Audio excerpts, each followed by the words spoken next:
Next up, Ikumi Yoshimatsu returns to the program. She was our guest a while ago.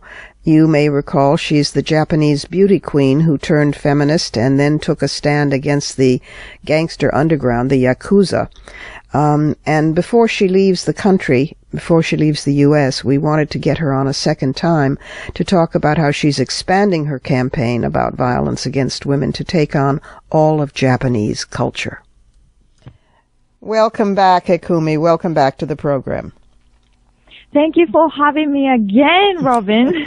Well, because we didn't have time for the whole story last time, and it's quite a story. You are courageously continuing, even escalating, the work that you've taken on of prevention of violence against women in Japan. Last time we talked about your having confronted the Yakuza, the gangster underground, but now you've taken it more public into pressuring the government itself. Tell us about this and how it came to be that you and the First Lady of Japan are co-chairing this task force. Okay.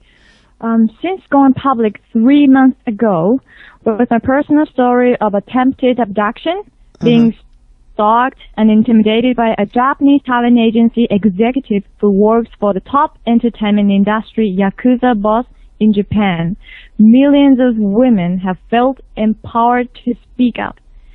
And because of this, the media has started to cover crime against women like they never have before.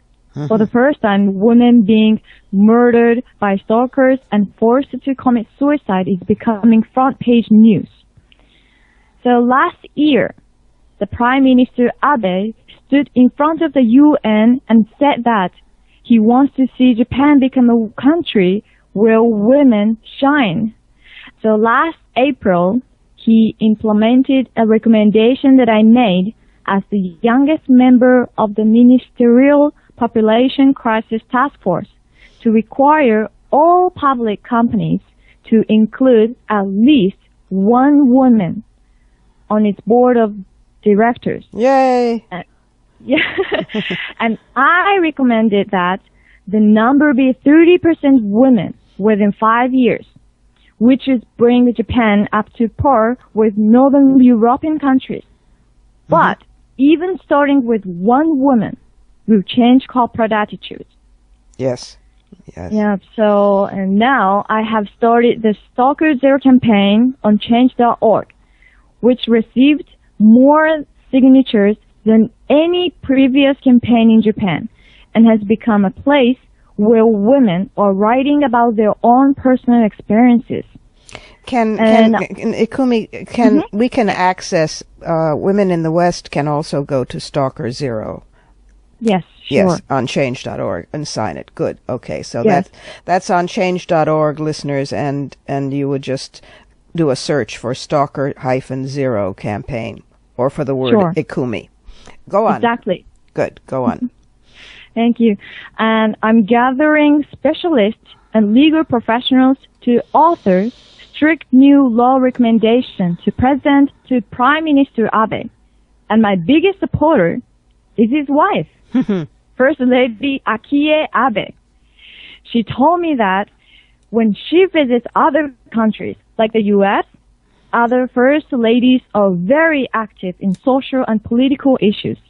But when she goes back to Japan, people criticize her for not keeping quiet and tell her just to be a good wife.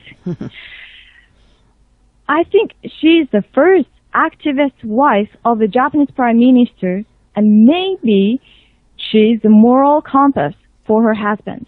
The Prime Minister had previously said he was going to withdraw the public apology that was made a few years ago to the comfort women from the so-called comfort women from World War II, who were women of other countries, of Korea, of the Philippines, and Japanese women who had been forced basically to serve as sexual slaves to Japanese military forces.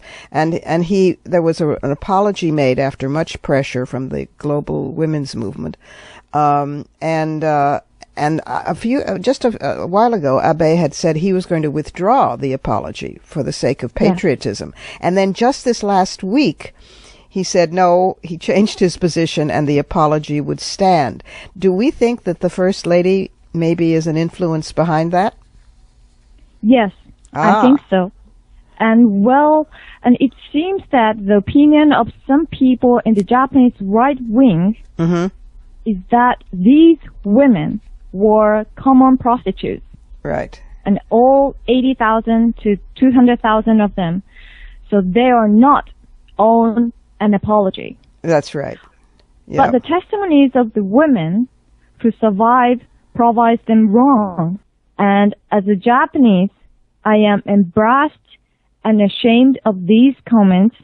And as a woman, I am outraged that apologizing is even an issue. So you can see we must change century of culture and unspoken disregard for the rights of women. In order to do this, bold regulations and strict new laws must slap reality into the face of injustice. So